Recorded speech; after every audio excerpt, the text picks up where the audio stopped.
तो आपने पढ़ ही लिया होगा। तो इसमें बेसिकली एक गैस है, कार्बन और हाइड्रोजन की बनी हुई एक गैस है जिसको जलाया जाता है ऑक्सीजन में, उसकी कार्बन डाइऑक्साइड बनती है, उसका वाटर बनता है, उसके अलावा कुछ भी नहीं बनता, ये बताया हुआ है, इनकी क्वांटिटी दी हुई है और फिर उसके बाद कुछ डेटा दिया हुआ है, volume of 10 litre at STP वगैरह, और कैलकुलेट एम्पिरिकल फार्मूला और molar mass and molecular formula. सबसे पहले हम इसका जो एम्पिरिकल फार्मूला है उसकी तरफ बढ़ते हैं। So let us start by assuming कि जो उसका एम्पिरिकल फार्मूला है वो है CXHY। ये उसका एम्पिरिकल फार्मूला हम मान लेते हैं कि ये x and y are the smallest integers, हम इसको मान करके शुरू होते हैं। हमें अब उसने दिया क्या है, हमें उसने बताया है कि उसको अगर ऑक्सीजन में जलाया जाता है तो केवल दो प्रोडक्ट बनते हैं, कार्बन डाइऑक्साइड 3.38 ग्राम्स और वाटर 0.690 ग्राम्स। ये उसने डेटा दिया है और हमें बेसिकली क्या निकालना है कि कार्बन और हाइड्रोजन कितने कितने हैं। एक बात इसमें ऑब्जर्व करिए कि जो भी कार्बन आपके इस गैस में है वो सारा का सारा कार्बन सिर्फ कार्बन डाइऑक्साइड में अवेलेबल है और कहीं कार्बन नहीं आ रहा। इसी तरह जो भी हाइड्रोजन है आपके उसमें वो सारा का सारा इस वाटर की क्वांटिटी में है, वो कहीं नहीं आ रहा। तो बेसिकली हम एक कंक्लूजन ये निकाल सकते हैं कि जो कार्बन है CXHY में वो सारा का सारा उतना है जितना कार्बन कार्बन डाइऑक्साइड में है। और इसी तरह हम दूसरा कंक्लूजन निकाल सकते हैं कि जितनी की सारी हाइड्रोजन है इसमें CXHY में वो सारी हाइड्रोजन आपको वाटर में मिल गई है। तो इसलिए हम इसका सबसे पहला जो स्टेप करते हैं वो ये है कि we will calculate the carbon in 3.38 grams of carbon dioxide. जो ये मुझे कार्बन डाइऑक्साइड दी हुई है मैं इसमें कैलकुलेट कर लेता हूँ कि कार्बन कितना है। तो ये बहुत आसान है। इसके लिए सबसे पहले molar mass of carbon dioxide वो हमें 44 ग्राम्स पर मोल पता है। इस मोलर मास से हमें पता चल जाएंगे कि कार्बन डाइऑक्साइड के कितने मोल्स बने उसका mass divided by molar mass. Mass is 3.38 grams और मोलर मास इज़ 44।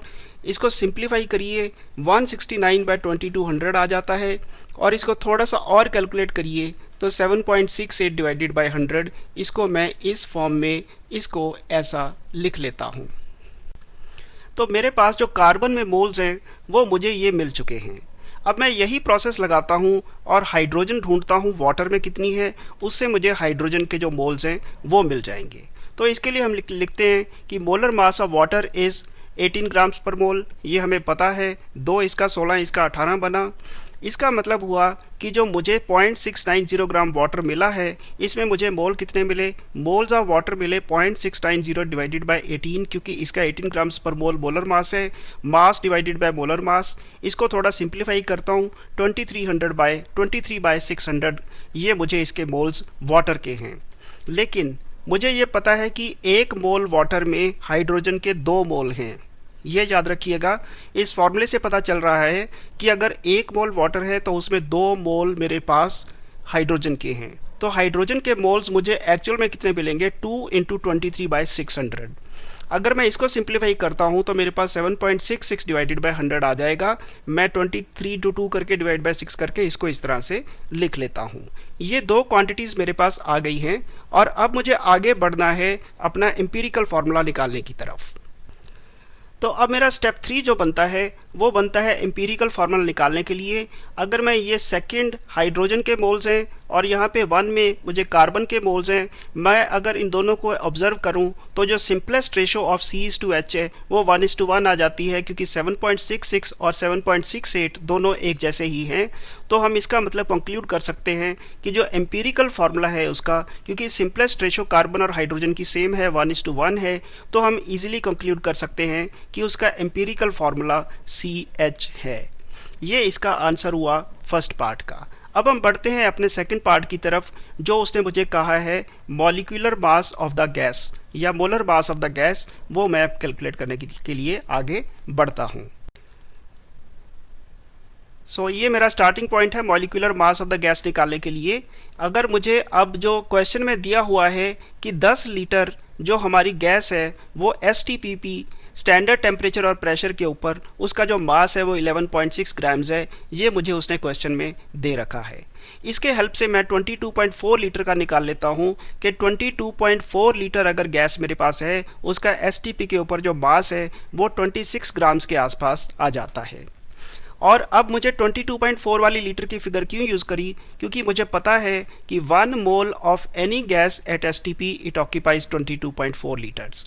तो मेरा मतलब क्या हुआ कि 1 मोल का मास कितना हो गया, 26 ग्राम्स। तो ये 26 ग्राम्स अगर 1 मोल का मास है तो मोलर मास जो हुआ इसका 26 ग्राम्स पर मोल। ये इस गैस का मास 26 ग्राम्स पर मोल इस द मोलर मास। ये सेकंड पार्ट का आंसर मेरे पास बन जाता है। अब इसका लास्ट पार्ट है वो है मॉलिक्यूलर फार्मूला निकालना कि इसका कंपाउंड का मॉलिक्यूलर फार्मूला क्या है। उसके लिए हम स्टार्ट होते हैं अपने एम्पिरिकल फार्मूला से जो CH है। अगर ये एम्पिरिकल फार्मूला है तो इसका जो मॉलिक्यूलर फार्मूला होना चाहिए वो होना चाहिए CnHn की फॉर्म में, जहाँ C के भी उतने एटम, H के भी उतने एटम। मुझे ये N कैलकुलेट करना है कि ये कितना है।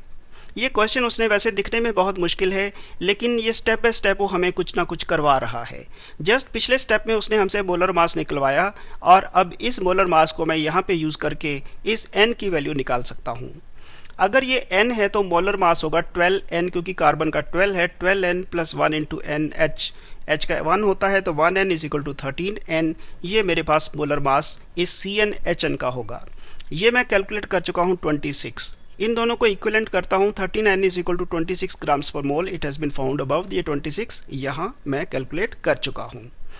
इसका मतलब क्या हुआ कि n will be 26/13 which means n = 2, और इसलिए जो मॉलिक्यूलर फार्मूला बनता है वो बनता है C2H2। यही इसका आंसर है, ये थर्ड पार्ट का आंसर है। तो इस तरह से हम इस क्वेश्चन को सॉल्व करेंगे।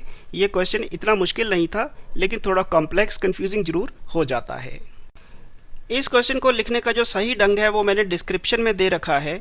आप डिस्क्रिप्शन में जाना, वहाँ पे एक लिंक मिलेगा, उस लिंक को क्लिक करके आप मेरे ब्लॉग पेज पे पहुँच जाओगे।